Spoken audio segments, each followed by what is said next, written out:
Àkànbí ló ń ṣọjọ́ ìbí lónìí o. Mo ní kó rí jẹ́ òpẹ́, kó rí jẹ́ ògbó. Mo ní kó fọwọ́ pa, mo ní kó fèrègì ìjòbí. Mo ní kó wá gbó bí àwọn àgbàkan tí wọ́n gbólú lè fẹ́ lọ́jọ́ sí.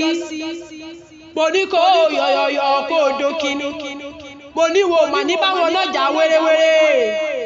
Mo ló ní báwọn náà jà wàràwàrà. Mo ló wá ní báwọn ló ń gbé sọnù bí ó ṣe bí ọmọ ọlọ́lọ́lọ́ wọn bá.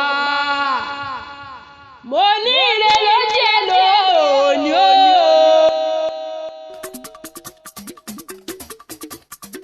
Mo ní bọ́dún bá dé pẹ̀lẹ́gbọ́n máwọ̀ mi wáyé.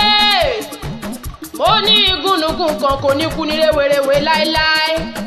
Mo ní bẹ́ẹ̀ àkàlàmàgbò kan kò ní kú ní rèwerèwe láéláé.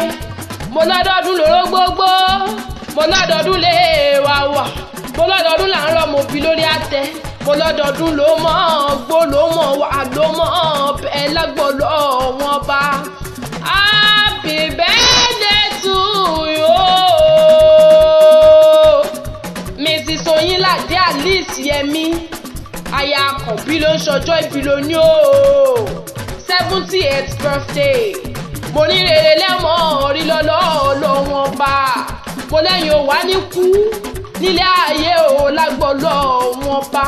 Mo láyé ló bínú kan tí wọ́n ń sọ kán sómi. Ayé ló bínú iyọ̀ tí wọ́n ń dayọ̀ ṣètè. Ayé ló bínú ẹdùn tí wọ́n ń ṣẹ́dùn nìkan. Mo láyé ò wá ní bínú yìí tọmọtọmọ lágbọ́lọ́ wọn bá. Iwájú lẹ́ẹ̀mọ́ lọ. Mo ní ìyá ni wúrà. Mo ní ìyá ni wúrà. Mo lọ́rọ̀ ìyá ṣe kókó lára ọmọ.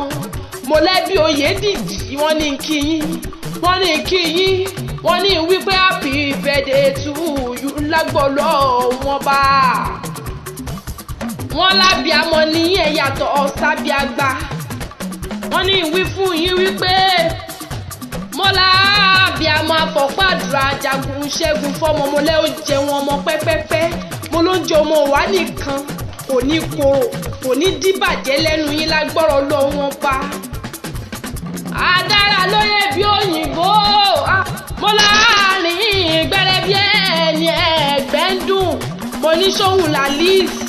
Mo lẹ́ dára lẹ́wà bí àṣẹ̀ṣẹ̀ yọjọ́. Mo lẹ́ dára láwọ̀ láì fi ti para ṣe. Mo láwọ̀ ó dá mi ẹnu fún gbogbo ènìyàn. Mo lẹ́ dára ó dẹjọ́. Ẹ dára ó dá sọ. Ẹ dára ó kọjá pàǹtí ẹyọ dúdú oṣù dúdú bíi kóró òṣì. Mo lẹ́wọ̀ ayín tanná jáde. Mo lẹ́yìn tẹ́ ẹ mọ́wọ́ ọṣẹ tí gbogbo èèyàn ń pa lọ́lọ́. Gbẹ́bẹ́lẹ́ Yorùbá jáyẹ ẹni àyà jálè ẹni sweet 16. Mo ní ṣe bẹ́yìn ni mo ń ké sí. Mo ní ẹ má jẹ́ fọpá pọlọ péjò. Ẹ jẹ́ ń jíṣẹ́ tẹ́bí Oyèdìjì rán mi. Wọ́n ní mú yín rè bàbá tó bí yín lọ́mọ gangan. Mo lẹ́rìn mọ̀jẹ́ o. Mo lẹ́rìn mọ̀jẹ́ nílé bàbá tó bí ọlọ́mọ ọmọ ẹlẹ́rìn ọmọ sàájà. Mo ní ẹ máa gbóhùn ẹnu mi. Mo ní mo mọ bí wọ́n ti ń kẹ́ baba ńlá baba yín tí wọ́n fi ń kówó jáde lápò. Mo mọ bí wọ́n ti ń kẹ́ baba ńlá baba yín tí wọ́n fi ń kówó púpọ̀ fún ni. Ọmọ ẹlẹ́rìn mọ̀jọ ní pòpọ̀ lọ́wọ́ ẹ̀. Mo lẹ́rìn wa kò yà fún. Mo ní nígbà tẹ́rìn wa ò yà fún. Mo ní ká máa mẹ́rìn wá síwájú ọlọ́wọ́ ẹ̀. Ọlọ́wọ́ ẹ̀ ló bí ọlọ́mọ. Ọmọ ewé kan mo ògùn kan. Ọmọ ewé kan ni mo pè ìgbà ewé ló ń jẹ́ mi lójú ọlọ. Ọmọ oníkòyí ẹ̀ṣọ́ ọmọ oníkòyí ẹ̀ṣọ́ ọmọ yún. Mo lọ́mọ adi ìpele mọ́ lójú ogun wágun. Mo lẹ́ni báwo ènìyàn lójú ogun. Mo ní kó lápò ìdẹ kí wọ́n lọ́fà bàbà. Kí wọ́n níbọn àjàǹkòtò. Kí wọ́n níbọn ajísorí. Kí wọ́n lọ́ta wẹ́wẹ́ tí wọ́n fi ń jí mọ́ lójú ogun.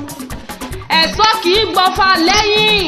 Mo lẹ́ ẹ̀ṣọ́ ìgbọ́fà lẹ́yìn. Mo lójú ni wọ́n fi ń gbọ́ta. Ẹ̀ṣọ́ tí bá gbọ́fà lẹ́yìn. Mo lójó ni wọ́n ṣe. Mo ní àjàwọ̀ ẹ̀yìn ló ti mẹ́sàn-án wù mí lọ. Ikú ojoojúmọ́ ní fi ń sún mi lọ. Ẹ̀ṣọ́ ìkòyí ọmọ agbọ̀nyún. Ọmọ agbọ̀nyìn. Mo ní bẹ́ẹ̀ tí kò jẹ́ kẹ́lẹ́rìn ó roko. Tí kò jẹ́ kẹ́lẹ́rìn ó rọ̀nà. Mo ní ọmọ igi jẹ́gẹ́dẹ́ ọ̀la. Ọmọ àbàtà ṣèkèrè èkèkè. Mo lọ́mọ ọba ní lóde Ọ̀yọ́. Ọmọ mòdú wágun. mo pé ẹ má wẹ̀yìn lójú ogun.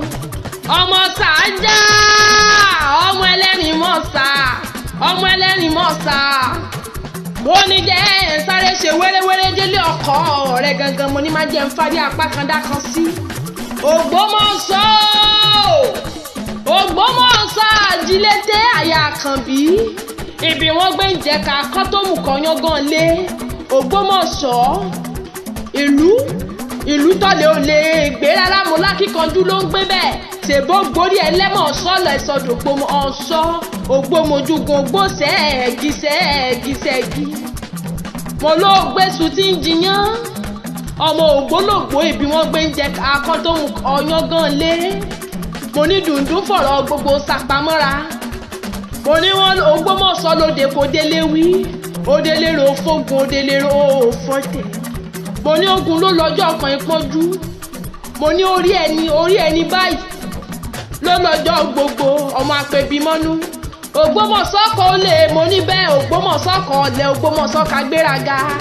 mo ní máa gbóhùn ẹnu mi ìrèrè lẹ́wọ̀n àwọn rí àṣẹ ìsàmọ́dún àṣàmọ́dún sẹ̀mí lágbọ́ lọ́wọ́n bá ẹbí Oyèdíjì ló ní kí Mr and Mrs Oyèdíjì wọ́n ní kí yín wọ́n ní nítorí kí yín jáde. From TNK Voices we wish happy birthday long life and prosperity